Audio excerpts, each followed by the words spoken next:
Bismillahirrahmanirrahim. Assalamualaikum warahmatullahi wabarakatuh. Apa kabar teman-teman sekalian? Semoga tetap semangat ya dengan perkuliahan saat ini. Kami ucapkan terima kasih kepada Bapak Imam selaku dosen ilmu pendidikan Islam dan teman-teman yang sudah meluangkan waktunya untuk menyimak perkuliahan online pada kali ini. Perkenankanlah kami di sini kelompok 5, yaitu Anissa Huaida dan Azizah Arumahira yang akan menyampaikan materi tentang metode pendidikan Islam. Namun, sebelum masuk pada pembahasan, saya akan memberikan quotes dulu nih. Orang bijak mengatakan bahwa pendidikan bukan hanya persoalan ke sekolah dan kampus, lalu mendapatkan ijazah, tapi persoalan memperluas wawasan serta menyerap ilmu kehidupan. Nah, pada kesempatan kali ini, kita akan menyampaikan materi tentang metode pendidikan dalam Islam. Semoga bisa menambah wawasan teman-teman sekalian ya. Mohon untuk disimak baik-baik. Baik teman-teman, memasuki pembahasan yang pertama, yaitu pengertian metode pendidikan Islam. Sebelum kita membahas jauh ke sana, alangkah lebih baiknya jika kita kupas satu persatu pengertian dari metode itu apa, kemudian pendidikan itu apa, dan nanti kita sangkut pautkan antara metode pendidikan dalam Islam. Nah, metode itu berasal dari bahasa Yunani yang terdiri dari kata meta yang berarti melalui dan kata hodos yang berarti jalan. Jadi, metode itu berarti jalan yang dilalui. Atau secara garis besar, metode itu adalah suatu teknik untuk mengetahui cara yang dipakai dalam suatu proses mencari ilmu pengetahuan dari suatu materi tertentu. Nah, kalau pendidikan itu sendiri adalah proses pengajaran suatu pengetahuan, keterampilan, atau kebiasaan dari satu generasi ke generasi yang lain di bawah bimbingan seseorang secara langsung atau secara otodidak. Sangkut paut antara metode pendidikan dalam Islam itu adalah suatu cara yang digunakan untuk menyampaikan atau mentransformasikan isi atau bahan pendidikan kepada anak didik.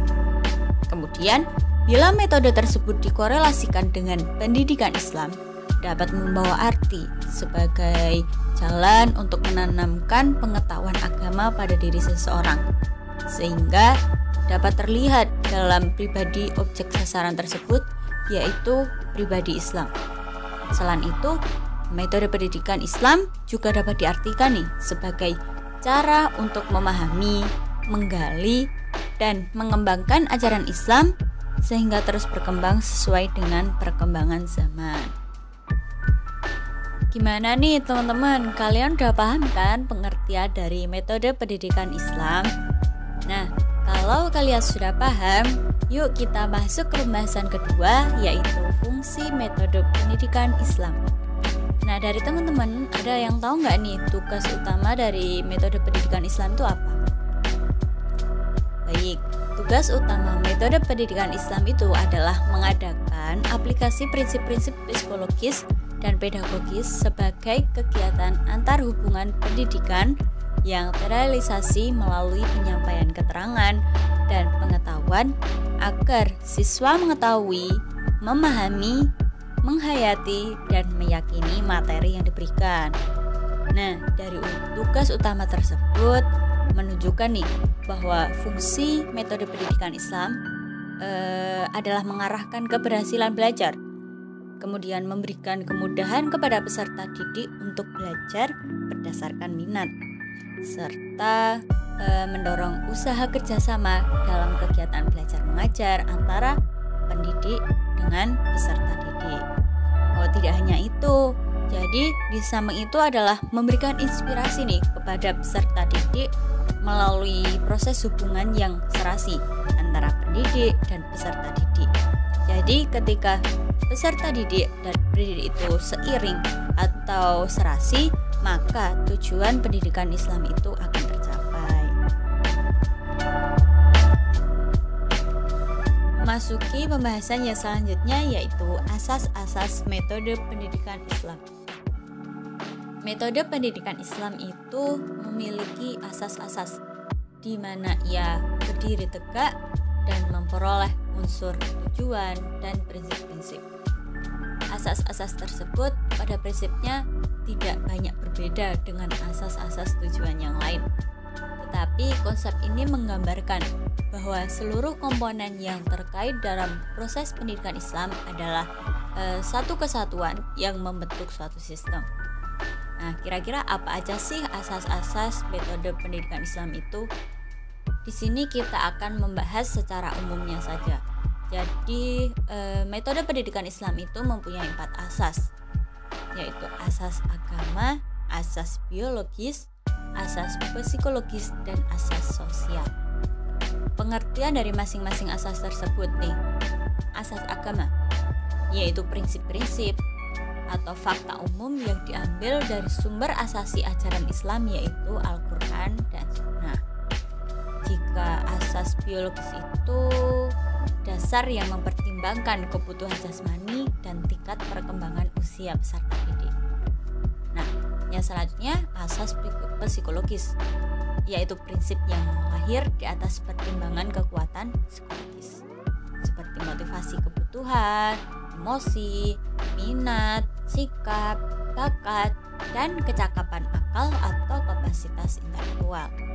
Yang keempat nih, asas sosial, yaitu asas yang bersumber dari kehidupan sosial manusia seperti tradisi, kebutuhan-kebutuhan, harapan-harapan, dan tuntutan kehidupan yang senantiasa maju dan berkembang. Nah, nantinya dari keempat asas tersebut akan bercabang nih menjadi beberapa asas lagi, yang mana asas itu sebagai acuan yang digunakan dalam proses pendidikan. Oke guys, kita ke pembahasan selanjutnya. Semangat ya! Pembahasan selanjutnya ada pendekatan metode pendidikan Islam yang kami ambil dari pendapat Jalaluddin Rahmat dan Zainal Abidin Ahmad yang merumuskan pendekatan metode ini ke dalam 6 kategori. Yang pertama ada pendekatan tilawah atau pengajaran, di mana pendekatan ini meliputi membacakan ayat-ayat Allah yang bertujuan untuk memandang fenomena alam sebagai ayatnya, yang mempunyai keyakinan bahwa semua ciptaan Allah itu memiliki keteraturan yang bersumber dari Allah SWT. Kita memandang bahwa segala yang ada tidak diciptakannya secara sia-sia. Untuk indikator dari pendekatan ini ada 2, yaitu tafakur atau berpikir dan tadzakur atau berzikir. Untuk pengaplikasiannya adalah dengan pembentukan kelompok ilmiah, bimbingan ahli, kompetisi ilmiah, dan lain-lain. Kemudian yang kedua ada pendekatan tazkiyah atau penyucian. Pendekatan ini meliputi menyucikan diri dengan amar ma'ruf nahi mungkar yang bertujuan untuk memelihara kebersihan diri dari lingkungannya, memelihara akhlak yang baik, menolak dan menjauhi akhlak tercela. Untuk indikator pendekatan ini adalah fisik, psikis, dan sosial. Dan pengaplikasian untuk pendekatan ini adalah dengan adanya gerakan kebersihan, ceramah, tablik, dan pengembangan kontrol sosial dan lain-lain. Kemudian ada yang ketiga adalah pendekatan taklim Alkitab yang mengajarkan Alkitab dengan menjelaskan hukum halal dan haram. Pendekatan ini bertujuan untuk membaca, memahami, dan merenungi Al-Quran dan As-Sunnah. Indikator dari pendekatan ini adalah pembelajaran membaca Al-Quran, diskusi tentang Al-Quran, dan lain-lain. Kemudian yang keempat di sini ada pendekatan taklim al-hikmah, di mana pendekatan ini hampir sama dengan pendekatan taklim Alkitab. Hanya saja bobot dan proporsi serta frekuensinya diperluas dan diperbesar. Indikator utamanya adalah mengadakan perenungan atau reflective thinking. reinovasi dan interpretasi terhadap pendekatan taklim Alkitab.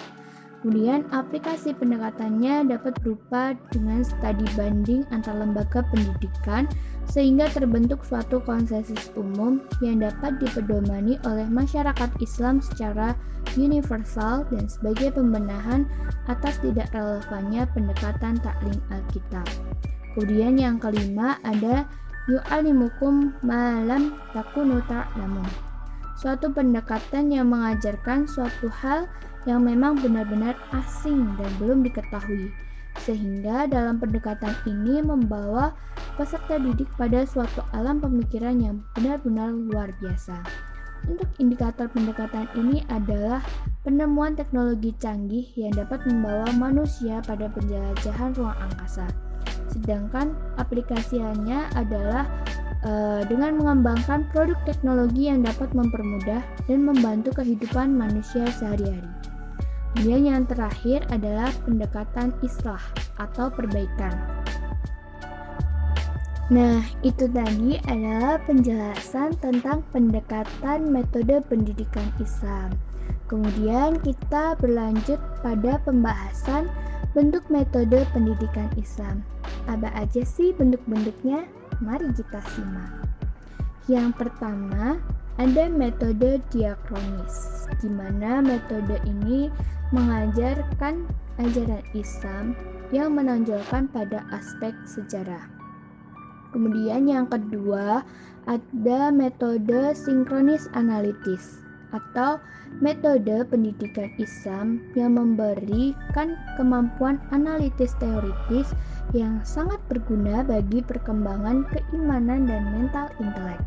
Kemudian yang ketiga, di sini ada metode problem solving atau hil al-mushkilat, di mana metode ini adalah merupakan pelatihan peserta didik yang dihadapkan pada berbagai masalah suatu cabang ilmu pengetahuan dengan solusinya.